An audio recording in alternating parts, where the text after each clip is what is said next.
ಜೈ ಶ್ರೀರಾಮ್. ಈ ಒಂದು ಮಾತನ್ನು ಹೆಂಗಸರಾಗಲಿ ಗಂಡಸರಾಗಲಿ ವೇದಿಕೆಯಲ್ಲಿ ಹೇಳಬಾರದು. ಯಾವುದಪ್ಪ ಅಂತೊಂದು ಮಾತು ವೇದಿಕೆಯಲ್ಲಿ ಹೇಳಬಾರದು? ಸರಿಯಾಗಿ ಗಮನ ಇಟ್ಟು ಕೇಳಿ. ನಾನು ಚಂದ್ರಕಾಂತ ಯೋಗ ಗುರುಜಿ, ಜಪ್ಪು ಕುರುಪಾಡಿ ತೋಟ, ಮುಖಾಂಬಿಕಾ ರಾಶಿ ಪ್ರಶ್ನೆ, ಮಂಗಳೂರು. ನನ್ನ ಫೋನ್ ನಂಬರ್ ಕೂಡ ಬರೆದಿಟ್ಟುಕೊಳ್ಳಿ, 9880254627. ವೇದಿಕೆಯಲ್ಲಿ ಅಂಥ ಒಂದು ಮಾತು ಏನಪ್ಪ ಅಂತ ಕೇಳಿದರೆ, ಕೆಲವು ಹೆಂಗಸರು ಹೇಳುತ್ತಾರೆ, ಗಂಡಸರು ಹೆಂಗಸರನ್ನು ಒಂದು ಭೋಗದ ವಸ್ತುವಾಗಿ ಉಪಯೋಗಿಸುತ್ತಾರೆ. ಅವರಿಗೆ ಒಂದು ಕನಿಕರ ಇಲ್ಲ. ನಾವು ತಾಯಿಯಾಗಿ, ಅಕ್ಕನಾಗಿ, ಮಗಳಾಗಿ, ಅತ್ತೆಯಾಗಿ, ಹೆಂಡತಿಯಾಗಿ ಇವರ ಸೇವೆಯನ್ನು ಮಾಡುತ್ತಿದ್ದೇವೆ. ಆದರೂ ನಮಗೆ ಇಂಥ ಸಮಸ್ಯೆಯನ್ನು ತಂದಿಟ್ಟಿದ್ದಾರೆ ಅಂತ. ಹಾಗಾದರೆ ನೋಡಿ, ಕೆಲವರು ಈ ಮದುವೆಯಾಗದ ಹುಡುಗಿಯರು ಕೂಡ ಇಂಥ ಒಂದು ವೇದಿಕೆಯಲ್ಲಿ ಮಾತಾಡ್ತಾರೆ. ಈ ಮಾತು ಹೆಂಗಸರು ಹೇಳಬೇಕಾದ್ರೆ, ಗಂಡಸರು ಭೋಗದ ವಸ್ತುವಾಗಿ ಭೋಗಿಸುತ್ತಾರೆ ನಮ್ಮನ್ನು ಅಂತ ಹೇಳಬೇಕಾದರೆ ಅವರಿಗೆ ಅಂಥದ್ದೊಂದು ಸಮಸ್ಯೆ ಆಗಿರಬೇಕು. ಸುಮ್ಮನೆ ಹೇಳಲಿಕ್ಕೆ ಸಾಧ್ಯವೇ ಇಲ್ಲ. ಈ ಮಾತನ್ನು ಯಾರು ಹೇಳಬೇಕಂದ್ರೆ, ಈ ಹೊಟ್ಟೆಪಾಡಿಗೋಸ್ಕರ ಕೆಲವು ಲಾಡ್ಜಿಯಲ್ಲಿ ಎಲ್ಲ ಈ ವ್ಯಭಿಚಾರದ ದಂಧೆ ಮಾಡ್ತಾರೆ ನೋಡಿ, ಅವರು ಹೇಳಿದರೆ ಓಕೆ, ಅವರಿಗೆ ಅಂಥ ಸಮಸ್ಯೆಯ ಅನುಭವವಾಗಿರುತ್ತದೆ. ಅವರು ಒಂದು ವೇಳೆ ಹೇಳಿದರೆ ಇದನ್ನು ಒಪ್ಪಬಹುದು. ಆದರೆ ಯಾರೋ ಒಬ್ಬ ಗಂಡಸು ತಪ್ಪು ಮಾಡಿದ್ದಕ್ಕೆ, ಯಾರೋ ಒಂದು ಹೆಂಗಸು ತಪ್ಪು ಮಾಡಿದ್ದಕ್ಕೆ ವೇದಿಕೆಯಲ್ಲಿ ಎಲ್ಲರಿಗೆ ಈ ಥರದ ಮಾತು ಹೇಳುವುದು ತಪ್ಪಲ್ವಾ? ಸರಿಯಲ್ಲ ಅದು. ಕಾರಣ ಏನು ಅನುಭವ ಆಗದೇ ಇರುವಂಥ ಹುಡುಗಿಯರು ಕೂಡ ವೇದಿಕೆಯಲ್ಲಿ ಇಂಥ ಮಾತನ್ನು ಹೇಳ್ತಾರೆ. ಇದೊಂದು ದುರಂತ, ಅದು ತಪ್ಪು ಅಂತ ನನ್ನ ಅನಿಸಿಕೆ. ಇದನ್ನೊಂದು ಸರಿ ಮಾಡುವ ಒಂದು ಪ್ರಯತ್ನವನ್ನು ಮಾಡಬೇಕು. ಇನ್ನು ಗಂಡಸರು ಹೀಗೇನೇ ಮಾತಾಡ್ತಾರೆ. ಆ ವೇದಿಕೆಯಲ್ಲಿ ಅವರು ಹೇಳ್ತಾರೆ, ಮನೆಯಲ್ಲಿ ಮಾಡುವಂಥ ಕೆಲಸವೇ ಬೇರೆ. ಏನಪ್ಪ ಅಂತ ವೇದಿಕೆಯಲ್ಲಿ ಮಾತನಾಡುವಾಗ ಈ ನಾಲಿಗೆಯ ಚಪಲಗೋಸ್ಕರ ಇವರು ಮಾತಾಡ್ತಿರ್ತಾರೆ. ಏನಂತ ಕೇಳಿದರೆ, ಅಯ್ಯೋ ಹೆಂಡತಿಯರು, ನನ್ನ ಹೆಂಡತಿ ತಾಯಿಯಾಗಿ, ಅಕ್ಕನಾಗಿ, ಮಗಳಾಗಿ, ಅತ್ತೆಯಾಗಿ ನಮ್ಮ ಸೇವೆ ಮಾಡ್ತಿದ್ದಾರೆ. ಆದರೆ ಅವರನ್ನು ನಾವು ಮನೆಯಲ್ಲಿ ಕಣ್ಣೀರು ಸುರಿಸುತ್ತೇವೆ. ಹಾಗೆಯೇ ಅವರಿಗೆ ಮದ್ಯಪಾನ ವ್ಯಸನಿಗಳು ಕುಡಿದು ಬಂದು ಯದ್ವಾತದ್ದು ಹೊಡಿತಾರೆ. ಹೀಗಾದರೆ ಹೆಣ್ಣಿನ ಗತಿಯೇನು ಅಂತ ಹೇಳ್ತಾರೆ. ನೋಡಿ, ಹೆಣ್ಣನ್ನು, ಈಗ ಹೆಂಡತಿಯನ್ನು ತಾಯಿಗೆ ಸಮ ಅಂತ ಹೇಳಿದ ಮೇಲೆ, ಅಕ್ಕನಿಗೆ ಸಮ ಅಂತ ಹೇಳಿದ ಮೇಲೆ, ತಂಗಿಗೆ ಸಮ ಅಂತ ಹೇಳಿದ ಮೇಲೆ, ಮಗಳಿಗೆ ಸಮ ಅಂತ ಹೇಳಿದ ಮೇಲೆ, ನೋಡಿ, ಮಗಳ ಪ್ರೀತಿಯೇ ಬೇರೆ, ತಾಯಿಯ ಪ್ರೀತಿಯೇ ಬೇರೆ, ಅಕ್ಕನ ಪ್ರೀತಿಯೇ ಬೇರೆ.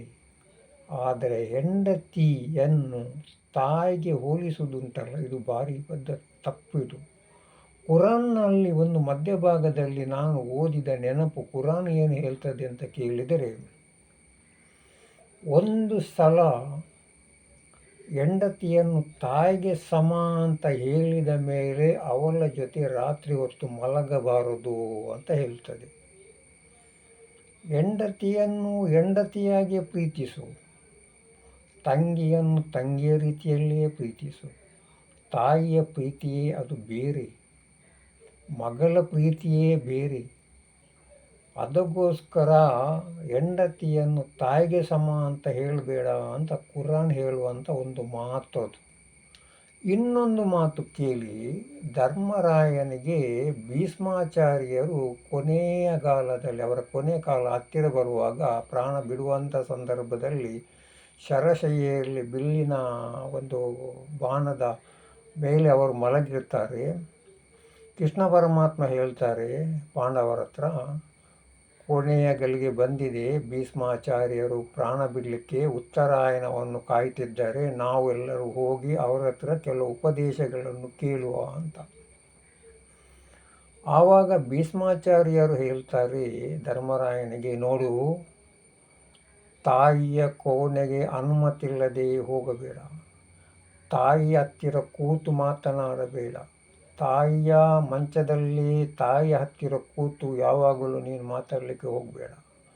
ಹಾಗೆಯೇ ತಂಗಿಯ ಜೊತೆ ಮಾತನಾಡುವಾಗ ಅವರು ಅವರ ರೂಮ್ನಲ್ಲಿ ಅವರ ಮಲಗುವ ಕೋಣೆಯಲ್ಲಿ ಇದ್ದರೆ ದೂರದಿಂದ ನೀನು ಮಾತನಾಡು.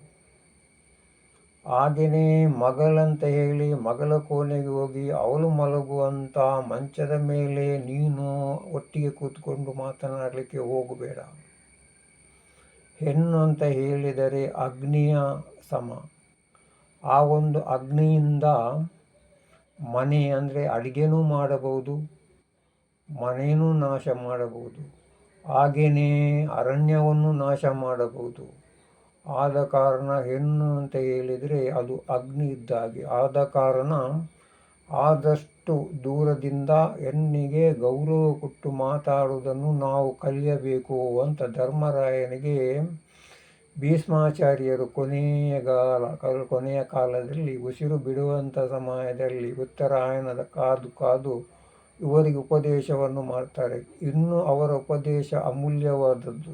ಈ ಹೊತ್ತಿನಲ್ಲಿ ನನಗೆ ಸಮಯದ ಅಭಾವ ಇರುವ ಕಾರಣ ಆ ವಿಶೇಷವಾದ ಮಾತನ್ನು ಹೇಳಲಿಕ್ಕೆ ಕಷ್ಟ. ಆದ ಕಾರಣ ನಾವೆಲ್ಲರೂ ವೇದಿಕೆಯಲ್ಲಿ ಮಾತನಾಡುವಾಗ ನಾಲಿಗೆಯ ಚಪಲಗೋಸ್ಕರ ಹೇಗೆ ಬೇಕಾದರೂ ಹಾಗೆ ಮಾತನಾಡಬಾರದು.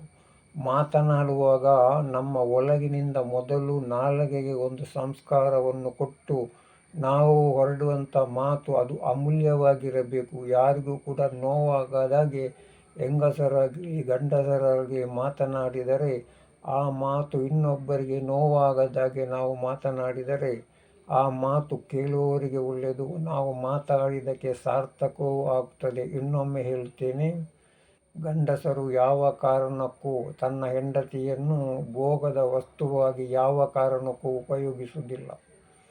ಹೆಂಡತಿಯನ್ನು ಆದಷ್ಟು ಲಕ್ಷ್ಮೀ ಸ್ವರೂಪವಾಗಿ ನೋಡ್ತಾನೆ. ಯಾರೋ ಒಬ್ಬ ತಪ್ಪು ಮಾಡಿದ್ದಕ್ಕೆ ವೇದಿಕೆಯಲ್ಲಿ ಗಂಡಸರೆಲ್ಲರೂ ಭೋಗದ ವಸ್ತು ಅಂತ ಹೆಂಗಸರನ್ನು ನೋಡಿಕೊಳ್ಳುತ್ತಾರೆ ಅಂತ ಹೇಳುವುದು ಅದು ಬಹಳ ತಪ್ಪು. ಅದಕ್ಕೋಸ್ಕರ ಈ ಒಂದು ಮಾತನ್ನು ಗಂಡಸರಾಗಲಿ ಹೆಂಗಸರಾಗಲಿ ವೇದಿಕೆಯಲ್ಲಿ ಮಾತನಾಡಬಾರದು ಅಂತ ನನ್ನ ಈ ವಿನಮ್ರ ವಿನಂತಿಯಿಂದ ನಾನು ನಿಮ್ಮ ಜೊತೆ ಕೇಳಿಕೊಳ್ಳುತ್ತಿದ್ದೇನೆ. ಹಾಗೆಯೇ ಈ ಮಾತು ಸರಿ ಅಂತ ಅನಿಸಿದರೆ 4 ಜನರಿಗೆ ತಿಳಿಸಿ. ಹಾಗೆಯೇ ನನಗೆ ಒಂದು ಗುರುದಕ್ಷಿಣೆಯಾಗಿ ನೀವೊಂದು ಲೈಕ್ ಕೂಡ ಕೊಟ್ಟರೆ ನನಗೂ ಕೂಡ ಖುಷಿಯಾಗ್ತದೆ ಅಂತ ಹೇಳಿ ನನ್ನ ಮಾತನ್ನು ಮುಗಿಸುತ್ತೇನೆ. ಜೈ ಶ್ರೀರಾಮ್.